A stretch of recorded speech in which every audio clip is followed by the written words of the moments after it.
आप सभी को राधे कृष्ण। आज के वीडियो में आप माघ मास महात्म्य के 25वें अध्याय की कथा का पाठ सुनेंगे।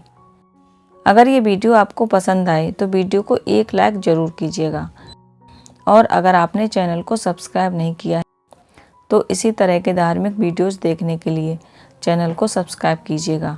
भगवान श्री नारायण का ध्यान करते हुए वीडियो शुरू करते हैं। ओम नमो नारायण। पिशाच कहने लगा कि हे मुनि, केरल देश का ब्राह्मण किस प्रकार मुक्त हुआ, यह कथा कृपा करके विस्तार पूर्वक कहिए। देवदूती कहने लगा, केरल देश में वासु नाम का एक वेद पारंगत ब्राह्मण था। उसके बंधुओं ने उसकी भूमि छीन ली, जिससे वह निर्धन और दुखी होकर अपनी जन्मभूमि त्याग कर देश विदेश में घूमता किसी व्याधि से ग्रस्त होकर मृत्यु को प्राप्त हो गया। उसका कोई बांधव न होने के कारण और न ही उसकी दाह क्रिया हुई। इस प्रकार क्रिया के लोप होने से वह निर्जन वन में प्रेत होकर चिरकाल तक फिरता रहा।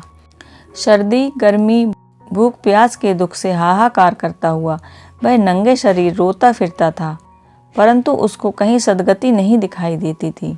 सर्वथा दान न देने से वह अपने कर्म फल को भोगता था। जो लोग अग्नि में आहुति नहीं देते, भगवान का पूजन नहीं करते, वे आत्मविद्या का अभ्यास नहीं करते, अच्छे तीर्थों से विमुख रहते हैं।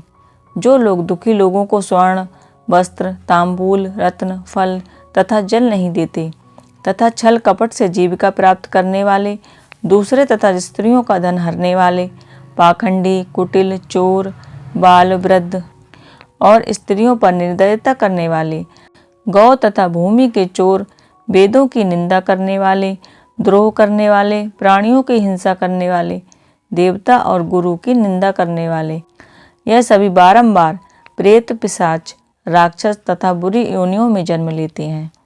इसीलिए अपने बुरे कर्मों से बचकर धर्म के कार्य तथा यज्ञ, दान और तप आदि करने चाहिए, क्योंकि कर्म का फल जरूर प्राप्त होता है। इस प्रकार प्रेत की गति देखकर पाप कर्म कदापि नहीं करने चाहिए। ब्राह्मण कहने लगा, इस प्रकार उस केरल ब्राह्मण ने उस पर्वत पर अधिक समय व्यतीत करके एक मार्ग में एक पथिक को देखा, जो 2 गगरियों में त्रिवेणी का जल लिए हुए था। आनंद पूर्वक भगवान के चरित्र का गान कर रहा था। प्रेत ने उसका मार्ग रोक कर कहा, तुम डरो मत, इस गगरी का जल मुझको पिलाओ, नहीं तो मैं तुम्हारे प्राण हर लूँगा। देवदूती कहने लगे कि दुखी, दुर्बल, नंगे और मुरझाए हुए तुम कौन हो? पैरों से पृथ्वी को स्पर्श न करके चलते हो। लोमस जी बोले, प्रेत यह वचन सुनकर कहने लगा कि मेरे ऐसा होने का कारण सुनो।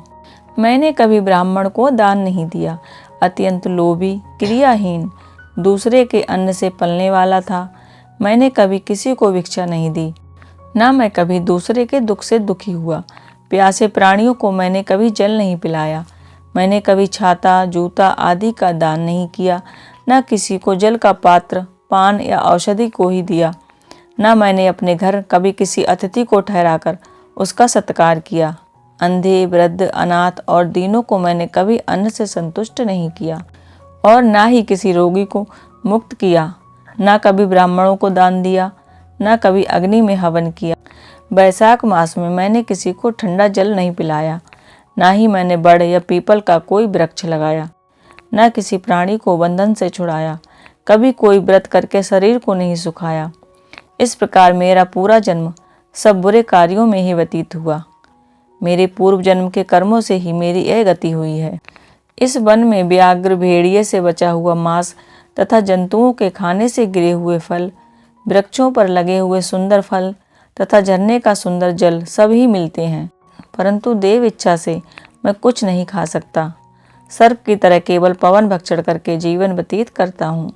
बल, बुद्धि और मंत्र पुरुषार्थ से लाभ, हानि, सुख, दुख, विवाह, मृत्यु, जीवन, भोग, रोग, वियोग में केवल भाग्य ही कारण होता है तथा पराक्रम से हीन मनुष्य भी भाग्य से ही राज्य भोगते हैं।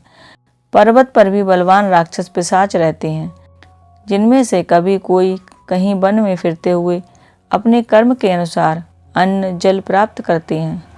यह पिशाच आप जैसे भक्त की तरफ आंख उठाकर भी नहीं देख सकते।